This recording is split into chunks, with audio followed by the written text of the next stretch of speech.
This is Growthaholics.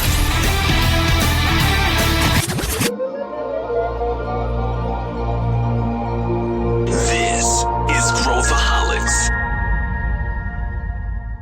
Olá, aqui é Pedro Weingärtner, sou o CEO da ACE e esse é Growthaholics, o podcast para quem adora inovação e empreendedorismo. Esse episódio faz parte da nossa série de tendências, onde a gente está chamando Acers para discutir o que vem por aí. E para a gente mergulhar hoje nas nossas tendências em inovação, a gente chamou duas figuras já carimbadas deste podcast.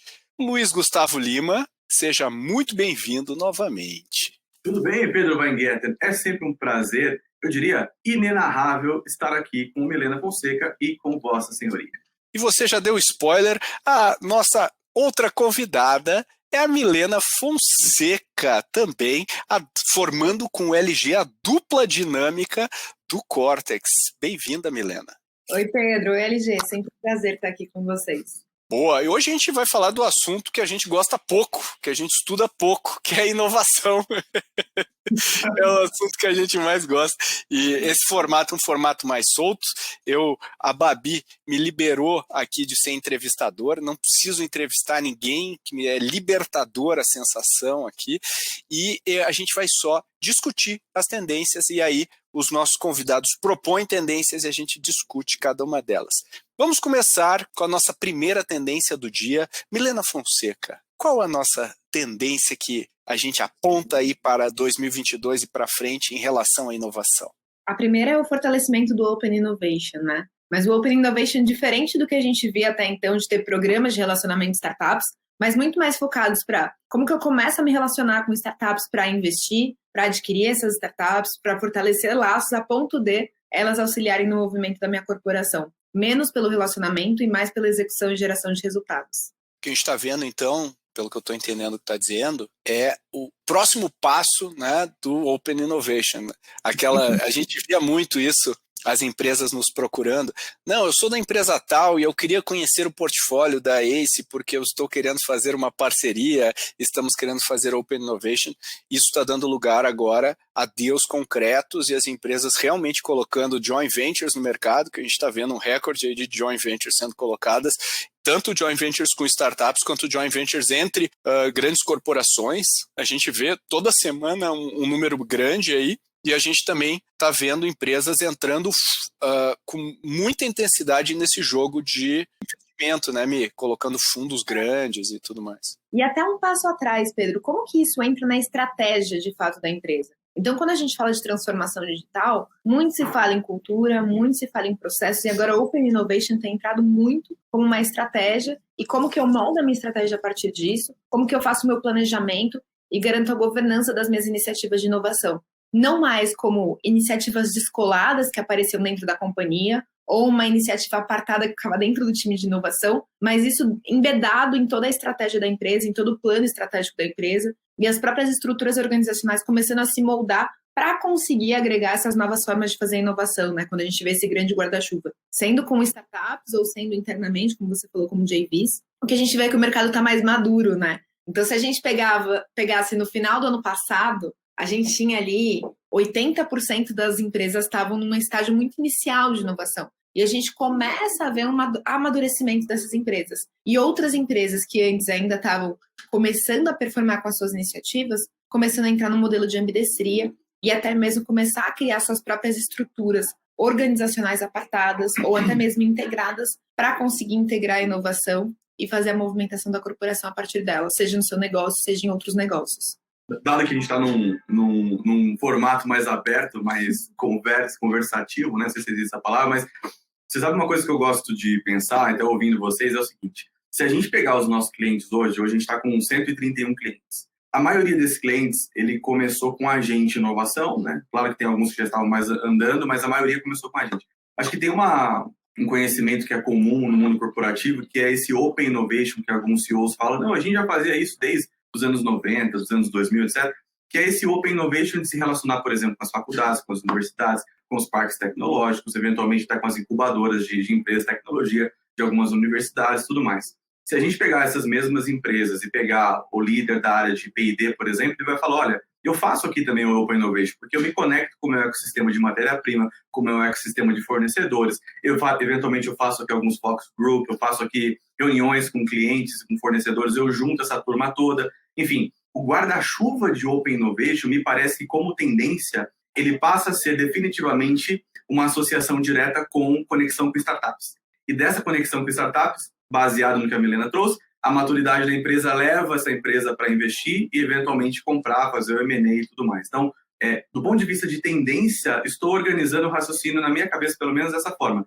O mercado entendeu, especialmente a partir de 2020, quando o Covid estourou a primeira onda, de que inovação é competência da empresa e parece para o mercado que esse guarda-chuva de Open Innovation é a primeira, talvez a mais embrionária das iniciativas para começar a se relacionar com o mundo exterior, entender o que está acontecendo lá fora e trazer para dentro de casa aquilo que faz sentido. Então, estou conectando os pontos aqui ao melhor estilo Steve Jobs, né? A melhor forma de prever o futuro é entender o que aconteceu no passado. Me parece que essa é a linha cronológica aí de Open Innovation no mundo corporativo e que tem uma certa conexão, eventualmente a gente pode até falar sobre isso, com a transformação digital.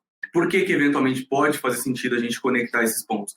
Porque na East Innovation Survey 2021, no nosso report sobre o estado da inovação no Brasil, a gente colocou lá que o termo transformação digital nas empresas aumentou 600% apenas em 2020. Então, como esse termo também é bem abrangente, o termo inovação aberta até então também era abrangente, parece que as coisas estão começando a encontrar o seu lugar na agenda do executivo, do tomador de decisão.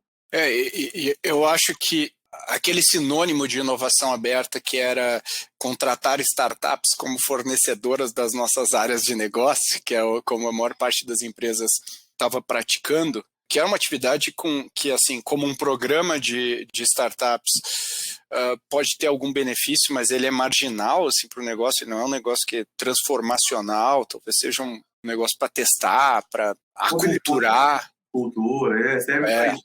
Mas ele não tem um driver de negócio muito grande. Agora a gente está vendo empresas levando mais a sério. Eu acho que isso também tem a ver com o fato das startups não serem mais bonitinhas e começarem a, de fato, ameaçar os negócios. Então, quando a gente vê o Nubank aí fazendo IPO com o valor de mercado na linha dos grandes bancos de varejo, o Brasil não é mais né? Não é mais um projetinho, é um negócio que, se eu não fizer isso de maneira séria, estruturada, como empresas como a Localweb estão fazendo hoje, né, colocando isso como parte, o que tem a ver com mais coisas, não apenas Open Innovation, eu não estou fazendo, né? Uma coisa é achar que eu estou fazendo, outra coisa é estar fazendo de fato. E as empresas, até pouco tempo atrás, achavam que estavam fazendo Open Innovation. Perguntavam, não, estamos, tem o programa, nome da empresa Startups, né? E aí é um programa que a gente fica se aproximando de startups. O que quer dizer isso na prática? Quer dizer que eu contrato algumas startups como fornecedora. E se eu for contratar startups como fornecedor, não preciso de um programa. Eu posso botar uma estagiária lá ligando e contratando startups. Então, eu acho que é isso que a gente está falando aqui. É Open Innovation mais conectada com a estratégia do negócio e mais alinhada com inovação de fato, né? É isso. É a conexão de estratégia de inovação que deriva no plano de inovação, que deriva em iniciativa de inovação, que elas acontecem na prática. É isso. Essa é a ordem que deveria acontecer. E se cruza bastante com a nossa segunda tendência, né? Qual é, Milena? Que é cada vez mais o aquecimento do mercado para CVC e M&A, que é um pouco do que a gente falou aqui. Aí, ó. Então, quando a gente pega a estratégia, quebra isso no planejamento, embeda isso na estratégia da corporação e deriva as iniciativas de inovação a partir da estratégia da empresa, o relacionamento com startups fica muito mais estratégico do que só, vou me relacionar com o ecossistema para contratar uma startup ou para me aproximar de alguma forma, ou vou ter um espaço de inovação. A gente começar a trabalhar com iniciativas de CVC, M&A, começa a trazer muito mais robustez para a nossa estratégia, ainda mais porque eu começo a olhar, quais são as iniciativas que eu vou construir, porque eu tenho muito unfair advantage, e o timing do mercado permite que eu crie novos negócios, ou que eu crie iniciativas internamente, e quais não, que eu sei que eu tenho unfair advantage, mas eu sei que o timing do mercado já está evoluindo e eu posso só comprar uma startup, entrar aqui na minha estratégia e acelerar o meu processo de evolução e de transformação da companhia. Então, acho que houve essa mudança de chave dos executivos de, eu tenho que construir tudo dentro de casa eu posso usar esses caras que estão transformando o mercado e utilizar eles para transformar o meu próprio negócio, ou utilizar eles para crescer, explorar novas verticais de crescimento. Então, a partir do momento que você tem a inovação e o relacionamento com startups como parte da estratégia do negócio, e você quebra isso em iniciativas, fica muito mais claro quão profundo você tem que entrar nesse relacionamento. Quer complementar aí, LG? Acho que pensando nisso, Mi, o Pedro citou agora as startups que são unicórnios do Brasil, que naturalmente ajudam a gente a desenvolver o nosso ecossistema. A gente saiu do 99, que foi o primeiro unicórnio nosso lá em 2017, para ter mais de 20 hoje. Apenas em 4 anos. Então, a gente percebe que, de um lado, o ecossistema tem mais dinheiro para investir em startups, do ponto de vista de venture capital, investimento de risco, mas as grandes empresas, elas entenderam que ter uma estratégia de corporate venture capital faz todo sentido estrategicamente. E por que vale a pena olhar isso na perspectiva de tendência? Porque agora eu vou fazer um exercício nosso olhando para trás. Quando o Cortex começou com um foco maior em 2018, a gente ensinava os nossos clientes a perseguir uma jornada ali de corporate venture capital, que estava baseada em 5 etapas. Primeira, contratar como fornecedor, que é o que o Pedro estava citando agora há pouco, que é um primeiro passo para aquecer os motores, aprender essa relação de empreendedor com a grande empresa, o executivo, a área de compras, jurídico, etc. Então, essa era a primeira etapa. Segunda etapa era quais eram os projetos estratégicos que as áreas tinham, os famosos desafios, e a gente entendia qual startup poderia se conectar, não é uma conexão direta ali de solução com um problema, com um desafio específico. A terceira etapa era, olha, fez sentido, esse namoro aqui pode evoluir para um noivado, um casamento, a gente agora vai ao mercado conjuntamente, a gente faz uma estratégia de go-to-market em conjunto.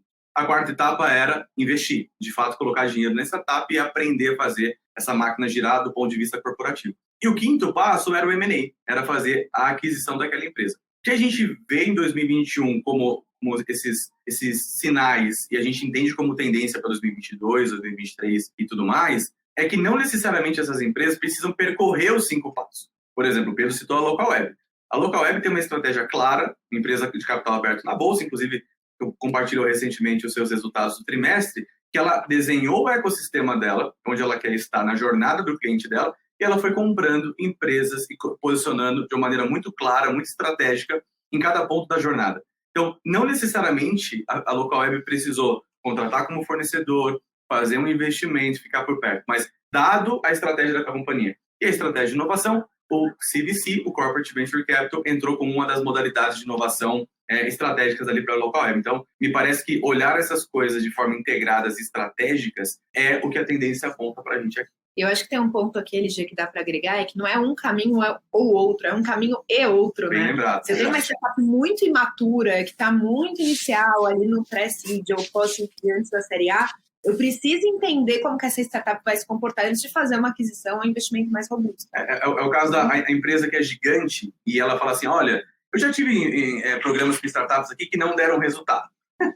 Muito comum, né, Pedro? Muito comum, desde os primórdios. É mais a regra do que a exceção. É mais a regra do que a exceção, exato. Então, assim, uma das coisas que a gente identifica quando acontece isso, né, Mi, a startup não conseguiu dar vazão à demanda que eu tinha aqui do meu desafio.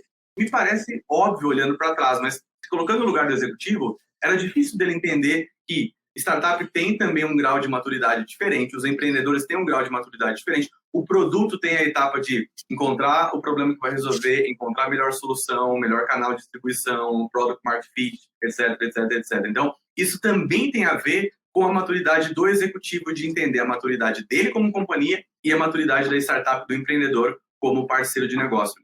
Mas eu acho que isso se conecta com algumas coisas também, né? Se todas as empresas forem fazer uma estratégia de CVC, todas as grandes empresas, a gente vai ter um completo apagão de profissionais da área para dar vazão a tudo isso, né? Imagina quantas áreas de CVC tem versus quantas pessoas que a gente conhece que tem conhecimento de CVC para ajudar essas empresas. Então, acho que uma tendência aí é trabalhar com parceiros para fazer isso acontecer, porque o outro lado também imagina que eu vou dar o tempo necessário para aprender dentro de casa a fazer isso, sem entrar jogando o jogo. Quanto tempo isso demora? Supondo que eu vá capacitar as pessoas, sei lá, 4 anos, 5 anos, para eu ter uma performance qual, né?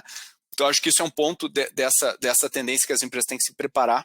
É muito difícil achar gente nessa área, gente capacitada. A maior parte dessas pessoas não querem trabalhar em corporações, querem trabalhar em VCs, em fundos, né? O interesse dessas pessoas é muito voltado para isso. E aí a gente tem o outro lado também, que é quando a gente fala de estratégias de M&A, a gente tem que entender que a grande maioria dos M&As são M&As menores, não são M&As gigantes. Então, vai ter aqueles mega M&As saindo no jornal, mas vai ter M&As de 15 milhões, de 20 milhões, etc. Então, eu acho que isso é um outro ponto que as empresas deveriam trabalhar, porque também é quase um acqui-hire, e aí elas vão precisar saber como trazer esses empreendedores e empreendedoras para dentro do negócio de uma maneira a alinhar os interesses e olhar no longo prazo. Então, acho que essa é um outro aspecto dessa tendência. E o último ponto que eu colocaria aqui para contribuir seria: a maior parte dos fundos de CVC, eles ainda são muito focados em nós estamos no setor de saúde, então nós vamos criar um fundo de 200 milhões para investir em empresas, em startups de saúde. Essa é a estratégia mais básica que existe, né? Vamos pegar assim, alguém que tem uma estratégia mais refinada, pega a Intel. A Intel criou fundo não para investir em startups que fazem chips e processadores, etc., mas para investir no ecossistema que utiliza os processadores para ser o enabler, né, e aumentar a demanda do seu negócio core. Então, aí é uma estratégia de CVC muito mais requintada, digamos assim. Então, eu acredito que a gente vai ver empresas criando estratégias de corporate venture bem mais requintadas e elaboradas do que simplesmente pegar dinheiro e colocar no fundo porque a gente está no mercado de XYZ, a gente vai investir em startups XYZ, né? O que vocês acham? É o que está acontecendo agora, né? Está acontecendo exatamente agora. Várias empresas saem nas matérias, enfim, jornais, revistas, etc. Olha, fulano de tal levantou um fundo para investir no setor que ele atua, etc. Nessa perspectiva, Pedro, acho que dá para a gente fazer uma outra correlação ainda também, que é assim, se de um lado, se todo mundo resolver fazer de verdade, levar a sério essa estratégia, não vai ter mão de obra qualificada para todo mundo, também não vai ter empresa boa para todo mundo. Não tem startup boa para todo mundo. Se a gente pegar o Brasil, vamos colocar aí mais de 15 mil startups hoje, a grande maioria dessas empresas são early stage, são empresas que estão nos estágios iniciais de vida.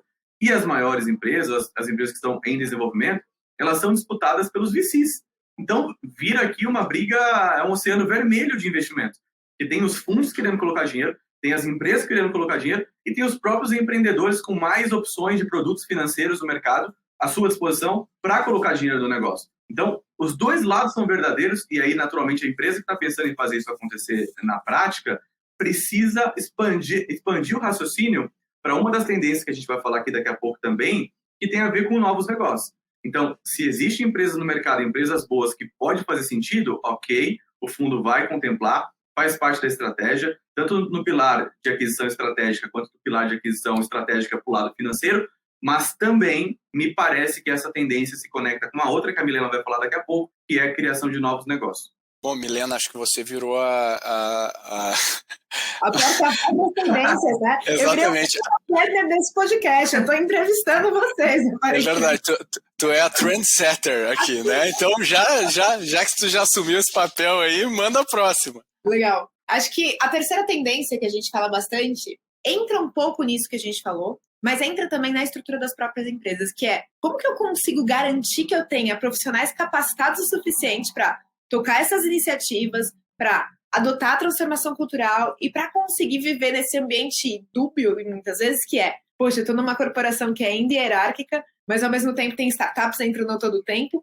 tem uma mudança na minha estrutura organizacional, como fica a cultura dessa empresa? Então, tanto à frente de transformação cultural e quanto a gente olha para upskilling, reskilling dos nossos colaboradores. Porque, ao mesmo tempo que o LG comentou, né, poxa, a gente não vai ter colaboradores capacitados, profissionais capacitados o suficiente para lidar com esse ambiente, eu tenho aí um outro problema que eu vou criar para a corporação, que é, à medida que os deals crescem, que eu tenho um pool de investimentos, poxa, se abre uma porta para quem quer empreender. E a tendência é que colaboradores com um perfil mais inovador saiam de grandes corporações e vão criar seus próprios negócios. Então, cada vez mais, para a grande corporação, vai ser um super desafio capacitar, treinar e, mais do que isso, acrescentando uma outra tendência aqui, reter e motivar esses colaboradores. Então, acho que existe esse desafio de as empresas que não se transformaram culturalmente ainda começarem a se movimentar para essa transformação cultural e começarem a se movimentar para, poxa, como que eu consigo criar iniciativas tanto de engajamento quanto de treinamento e desenvolvimento dos meus colaboradores, considerando que o mercado não tem profissionais para adotar esse cenário que a gente está vendo agora. E, em segundo lugar, como que eu, enquanto pessoa física, colaborador de uma grande empresa ou empreendedor de uma startup, me preparo para a próxima onda que está vindo aqui. Isso cria um mercado muito grande para treinamento e desenvolvimento. Bom, do ponto de vista estratégico, a gente está todo momento aqui tentando conectar as tendências com a estratégia da companhia e como isso se dá na prática. Acho que vale a pena, então, em upskilling e reskilling, a gente resgatar, para afirmar essa tendência, da onde nós estamos vindo, né? Qual que é a evolução desse mercado de desenvolvimento de pessoas, de desenvolvimento de liderança, dos colaboradores de maneira geral? No final dos anos 90 para o começo dos anos 2000, a gente teve um foco muito grande nos e-learnings, as universidades corporativas, pega lá um parceiro de treinamentos, acopla as trilhas de aprendizado dentro da universidade corporativa e desenvolve as pessoas a partir de trilhas de acordo com aqueles skills que a empresa determinava como necessários. Dos anos 2000 até o final de 2010, vamos colocar 2005 a 2010, a gente teve a gestão de talentos unificada. Ou seja, em paralelo, o RH ganhando mais espaço como RH estratégico, ajudando na tomada de decisão no negócio, anos 2000, né? O RH, ele saiu lá do departamento pessoal, praticamente, de cargos e salários e folha, para ser um RH estratégico que ajuda a desenvolver e reter talentos, que é um pouco do que a Milena trouxe aqui também. Mas 2010 para frente, a gente começou a entender essa globalização do mundo em novas habilidades, competências, atitudes muito relacionadas com a internet, né, que a gente chama de digital. Quais são as habilidades digitais? Qual que é o aprendizado digital que eu preciso incorporar aqui na minha empresa para, naturalmente, eu ter algum tipo de relação com o meu cliente que também passa por se relacionar comigo a partir da internet. Então, 2010 foi marcado por essa skill, que é aprender essas habilidades digitais. O que a gente vê de 2017, 2018, 2019 para cá, esse aprendizado ágil, esse aprendizado empreendedor, esse aprendizado de mão na massa realmente, tirar ideias do papel. Mas não é aquela coisa que a gente aprendeu muito nas empresas mais tradicionais de caixinha de ideias, né? Aqui a gente está falando de qual é a competência, qual é o perfil de colaborador que eu tenho que ter aqui, que eu tenho que treinar, que eu tenho que preparar para me ajudar com esses novos desafios que até então a empresa não enfrentava. Porque o novo contexto de mundo provoca novas habilidades, provoca novas atitudes, provoca novos comportamentos.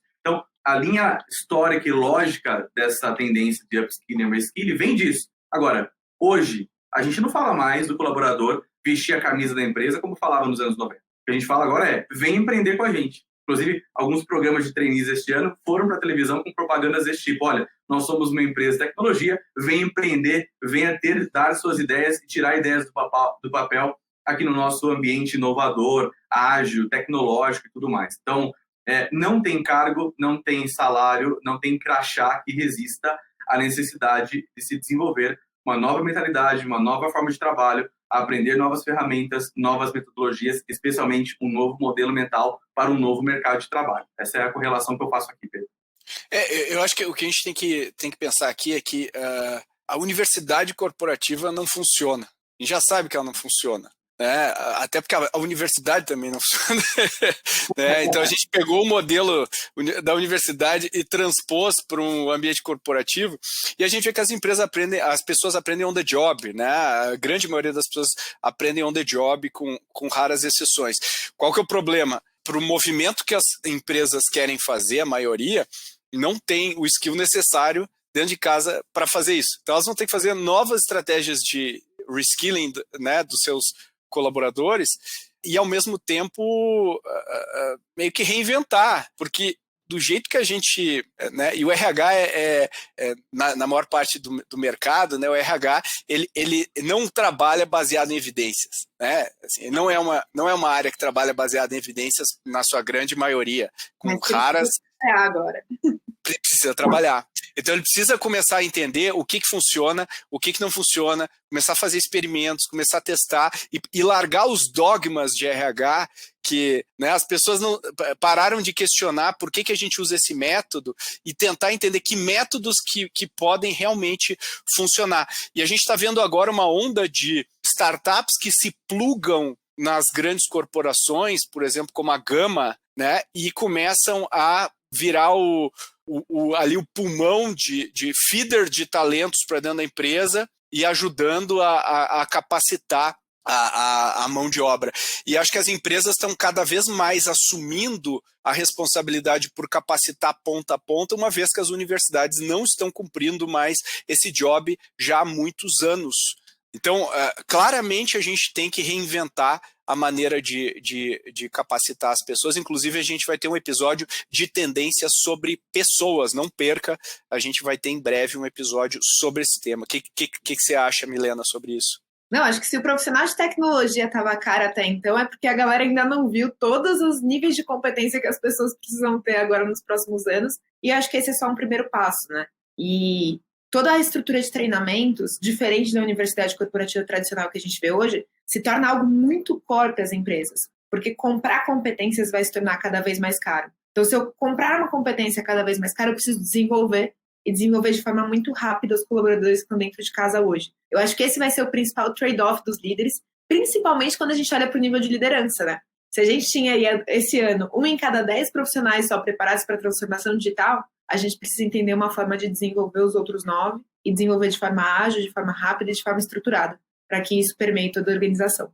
Eu acho que uma boa forma também de empacotar essa tendência é o seguinte: se a universidade corporativa como a gente conheceu já não funciona mais, se é necessário adquirir novas competências, conhecimentos, metodologias, etc., o mundo hoje é de quem faz. Então, aquele modus operandi tradicional de ou especialidade em método ou especialidade no tema, ele começa a dar lugar, dentro dessa mesma tendência, ao conhecimento prático. Então, é muito melhor aprender com quem tem experiência prática do que com quem só estudou um assunto. Então, me parece que essa tendência ela está totalmente conectada com o Learn by Doing que o Pedro trouxe, mas também com um parceiro que desenvolva novas habilidades e competências a partir da sua própria experiência, acertando e errando no dia a dia de execução, fazendo as coisas acontecerem.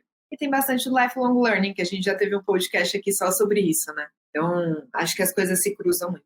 Uma forma de desenvolver bastante esses skills on the job, como o LG e o Pedro estavam falando, é através de times ágeis ou squads, que aí a gente pluga com a nossa quarta tendência, né? Uau, olha que gancho maravilhoso. Isso é gancho, cara. Isso é gancho. Que é como que a gente começa a trabalhar agilidade e squads de verdade. Quer explorar um pouquinho aí, LG? Eu vou começar fazendo desabafo, então posso? Pode, explora. Olha, eu não aguento mais, Pedro e Milena, gente chegar e falar assim, LG, aqui na empresa a gente fala que tem squads, mas não é squad. A gente fala que trabalha ágil, mas na verdade é um grupo de pessoas trabalhando, fazendo as mesmas coisas como sempre fizeram. A gente viu o que o Spotify fez, a gente implementou aqui na empresa e não está dando resultado. Então, assim, existe uma dissonância, existe uma desconexão entre alguns tomadores de decisão com quem executa, de fato, times ágeis na prática, com os desafios do dia a dia. Então, passado o desabafo, acho que a tendência é o seguinte: não dá mais para não se organizar, para não ter um design organizacional que favoreça a inovação. E, nesse sentido, times ágeis com metodologias ágeis, sejam elas quais forem, são necessários neste contexto de negócios, de ambiente empresarial dinâmico, incerto, Nassim Taleb trazendo o conceito de cisne negro, de antifragilidade. Esse é o nosso mundo, esse é o novo mundo. Então, assim, para eu dar respostas ágeis, eu preciso aprender a trabalhar de forma ágil. O que não significa dizer que todas as áreas precisam trabalhar assim. Então, o que a gente aprendeu? A gente aprendeu que quanto maior a incerteza, maior a imprevisibilidade, maior é a probabilidade de sucesso de você trabalhar com times ágeis, com desafios específicos, com pessoas de perfis complementares, olha a diversidade jogando a nosso favor aqui também, e com metodologias e parceiro especialista. Então, o que dá para trazer e conectar dessa tendência é importante trabalhar com times ágeis? Sim, do jeito certo. Então, não dá para fazer o que o outro faz, não dá para ler um livro, fazer uma viagem para o Vale do Silício e chegar aqui querendo implementar em culturas diferentes, em realidades diferentes, com perfis de pessoas diferentes, sendo que a máquina não ajuda a máquina. O que é máquina? A liderança precisa entender que o modelo não vai ser comando e controle, vai ser de autonomia nas pontas, vai ser de criar um ambiente de segurança psicológica e não de criar um ambiente de punir os erros. Enfim, a gente tem aqui também alguns episódios do podcast que a gente falou sobre cultura de inovação, ambientes de inovação. Então, me parece que não tem escapatória, essa nova forma de trabalhar, que ela repaginada com novas metodologias que também bebem muito do que a gente já aprendeu nos anos 40, anos 50, lá do Lean, também fazem sentido hoje, mas é menos importante qual é a metodologia, é menos importante... Isso que eu ia falar. É menos importante a piscina de bolinha no escritório e é mais importante o que é que a gente quer daquilo, qual é o desafio, quem são as pessoas, o que a gente vai fazer, como a gente vai decidir, qual é o budget e assim por diante. Eu acho que quando a gente fala de agilidade, a gente fala basicamente de como que eu reduzo a burocracia e eu fulo a fila da burocracia. Se eu tenho um time que ainda está se submetendo às estruturas tradicionais da empresa, esse time não está sendo ágil. Não está hackeando, né? Independente do método, o que a agilidade traz? Alta comunicação num cenário de alta incerteza e alta velocidade de atuação, porque eu quebro as burocracias. Então, independente de você trabalhar Scrum ou qualquer outro método, o importante é você conseguir implementar essas duas frentes na tua própria estrutura. Você ia falar, Pedro? Eu ia falar o seguinte, eu acho que linka com a cultura que a gente falou, né? As empresas todas querem mudar a cultura, mas nenhuma está disposta de fato a fazer a jornada de mudança cultural, que demora anos. Sabem como, né, também. E precisa de líder. Para mudar a cultura precisa de liderança. E a liderança muitas vezes não está disposta a arriscar, a ter a coragem necessária para fazer. Porque a gente acha que a cultura é uma coisa mágica que todo mundo se encanta e adora. Uma cultura, quando a gente faz uma mudança, tem um monte de gente que se dá conta que essa cultura não é para mim. E aí é bastante doloroso enquanto a gente está fazendo essa mudança aí. E a gente não pode fazer concessões se a gente está mudando a cultura. Agora, quando a gente, voltando para a questão ágil, eu acho que, primeiro, squad é ineficiente por natureza. Por quê? Porque ele é redundante.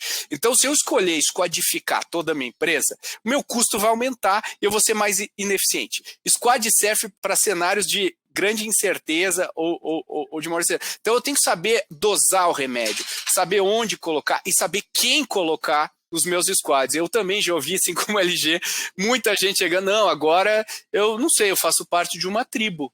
Quer dizer, como assim? Porque o que acontece? As grandes consultorias, elas, como é que funciona uma grande consultoria? Ela pega uma tendência, empacota essa tendência e vende como serviço. Então já aconteceu com reengenharia de processo, já aconteceu com Balanced Scorecard, já aconteceu com tudo. Hoje é agilidade. O que elas fazem é implementar a agilidade na empresa. Então elas fazem o tombamento ágil, estou fazendo entre aspas, da empresa, o que é uma falácia. Porque eu nunca vi uma empresa que fez um tombamento ágil ser bem sucedida até hoje. Então, assim, tem que dosar o remédio e acho que o grande desafio, né, é a honestidade intelectual quando a gente está executando um projeto ágil, porque eu não posso rezar para dois santos. Se eu coloco a centralidade do cliente na frente da mesa, o meu chefe passa a ser o cliente e não quem paga o meu bônus. Então, quando eu estou numa sala de reunião e a diretora ou o diretor lá paga o meu bônus no final do ano e eu quero deixar essa pessoa feliz e essa pessoa não vai ficar feliz com eu deixando o cliente feliz, ela vai ficar feliz com eu fazendo o que ela quer que eu faça, eu vou automaticamente, os incentivos vão falar mais alto e eu vou automaticamente rezar para o santo errado. E quando eu rezo para o santo errado, a inovação não acontece. E esse é o problema, né? Na maior parte das empresas, agora vou ter a reunião com a diretoria, eles não vão gostar, eles não vão... Não, peraí, mas se eu trago a evidência de que aquilo que eu estou fazendo é o melhor para os clientes, eu deveria ser recompensado intelectualmente em termos de incentivos e tudo mais por isso. Esse é o grande problema, no meu entendimento. Não sei se vocês concordam. Não, mas olha como tudo se conecta. Esse entendimento, ele faz sentido ele para em pé se a gente conseguir colocar na alta liderança a necessidade de tomar decisões baseadas em dados e com o cliente no centro. Se as decisões continuarem a ser tomadas por crachá, por achismos, porque é assim mesmo, e eu quero que faça dessa forma, não tem sentido nenhum o squad. E aí, complementando o ponto que você trouxe das consultorias tradicionais, sabe uma coisa que a gente percebeu muito do final do ano passado para cá? É que essas big corps, né, que contrataram essas big consulting firms, eles vêm com a caixinha. Falam assim, pessoal, eu recebi aqui, quem está no dia a dia, eu recebi aqui essa caixinha, ó, essa caixinha está escrito que é para fazer isso, mas eu não sei como faz. Tá, e aí você ficou com um mico na mão, fulaninho foi embora e te deixou com um plano que você não sabe executar. Então, tem muita dissonância cognitiva mesmo, tem muita metodologia que é dita como a resolvedora de tudo, a solucionadora de todos os problemas, quando, na verdade, a prática é bem diferente da teoria, né, Milena? Não, com certeza. Eu tô rindo aqui porque todos os pontos que a gente trouxe até agora se conectam muito, né? E aí tem um cliente que ele vai rir se ele assistir esse podcast. Ele, há uma semana atrás, veio aqui na ACE, sentou aqui comigo e falou, me ajuda, tá uma bagunça. A gente começou a transformação aqui, a gente começou a tirar as pessoas das cadeiras, fazer uma mudança de estrutura organizacional, mas parece que ninguém mais fala a língua de ninguém. E essa, gente, é um ponto que a gente precisa entender que é um dos primeiros passos para essa transformação. As pessoas vão sentir que estão perdendo poder, as pessoas vão sentir uma grande mudança na estrutura, as pessoas não vão se sentir preparadas, principalmente lideranças. O que os meninos estão falando, que eu acho que se conecta bastante, a partir do momento que a gente começa a mudar a estrutura organizacional da empresa, seja parte em squads, o resto com uma mudança mais cultural, a gente precisa também entender que é um cenário de caos, não é um cenário simples, as pessoas não vão aceitar a mudança da melhor forma. Poxa, meu chefe falou que agora eu não estou mais nessa posição, eu estou na posição Z. A pessoa vai ficar ansiosa. Ele foi treinado a isso, né, Miki? Ele foi educado a responder Exato, isso. desde a escola. A universidade que o Pedro falou que não funciona treinou a gente para agir aqui na caixinha. Então, quando a gente sai da caixinha, isso dá um pano no cérebro. E é importante que a gente comece a entender, enquanto lideranças, que o primeiro passo vai ser um caos. E vai dar errado, e a gente vai entender o melhor caminho passo a passo, que não existe receita de bolo. Não existe um caminho ideal para você seguir uma caixinha, como é vendido para a gente, né? Em que eu vou implementar essa caixinha na empresa. Tcharam! Somos ágeis. A partir de agora, a minha empresa está super conectada com as tendências e nenhum outro player do mercado vai matar a gente. Não é assim. Porque todas as iniciativas estão muito bem centradas, né? Interligadas de alguma forma. E para ficar claro, né? Não é para todo mundo mesmo. Não é. Não é todo mundo que tem o perfil para trabalhar nesse time, certo, Mi? A gente já pegou aqui casos de, eventualmente, o CEO, o VP, o diretor falou, olha, vamos trabalhar com essa equipe aqui. O fulano de tal que vai ser o líder desse squad, nanana. Várias vezes não deu certo, porque a pessoa não tinha o skill, não tinha a vontade, não tinha o perfil, não tinha o desejo de trabalhar naquele modelo, que é diferente mesmo. Agora, por outro lado, quem tem perfil, cresce e aprende o que não aprendeu em anos. A gente tem depoimentos aqui de que, olha, o MBA que eu fiz na universidade tal, em Paris, nos Estados Unidos, não sei aonde, lá na França, não sei aonde, aqui eu aprendi mais do que o MBA que eu fiz lá nessas instituições. Então, não é para todo mundo, mas aqueles que têm perfil certamente se destacam porque é uma delícia. Não é para todo mundo, não é bonito, não é fácil. A gente fez um mapeamento no final do ano passado, eu acho, e a gente mapeou que 5% das pessoas que estão nas corporações hoje têm as competências que a gente precisa para a transformação digital. É muito pouco. Então, aos poucos, a gente vai ter que desenvolver toda a base de colaboradores para isso. Isso também pluga, já que eu estou aqui a menina das conexões, com a nossa última tendência. Olha, vai encerrar com chave de ouro. Nossa, vai para o jornal do Nacional. Boa noite. Que é justamente como que a gente cria um cenário cada vez mais incerto e, ao mesmo tempo, a gente potencializa isso com novos negócios, novos modelos e JVs, que são super importantes, conectando com a nossa primeira tendência de Open Innovation, né? Então, eu tenho que ter pessoas capacitadas, eu tenho que ter times ágeis para conseguir trabalhar o empreendedorismo, para que eu possa olhar para outros mercados além do meu. E aí, a simbiose, ela se torna cada vez mais forte, né? Porque não existem mais limitações entre o mercado, que era o que vocês estavam falando. Então, não existe mais, poxa, eu sou do mercado da saúde, eu faço só saúde. Eu sou do mercado da saúde, em muitas frentes, o que eu faço aqui, ou a tecnologia que eu tenho aqui na saúde, se conecta com outros mercados, ou eu posso criar soluções internas que geram uma eficiência operacional para a gente e que, ao mesmo tempo, eu vejo que isso é um negócio e eu vou separar isso e vou impactar outras empresas com isso. Então, quando a gente tiver essa tendência de criação de novos negócios, novos modelos de trabalho, empreendedorismo e joint ventures, é cada vez mais a quebra desses padrões. Não sei se vocês concordam, desses padrões entre os mercados, né? Não, para mim, 2022 é o ano da criação de novos negócios, assim como tem uma conexão direta com investimentos e aquisição de startups, que a gente já falou aqui também, mas assim, tá tudo realmente muito conectado, né? Do ponto de vista de tendências, o mundo corporativo ele está se reinventando à medida que o mundo está se reinventando. Então, olha que interessante, né? Para mim, essas coisas elas não são excludentes. Então, de um lado eu continuo a focar no meu core business, continuo a fazer a máquina rodando, meu arroz com feijão tem que dar resultado.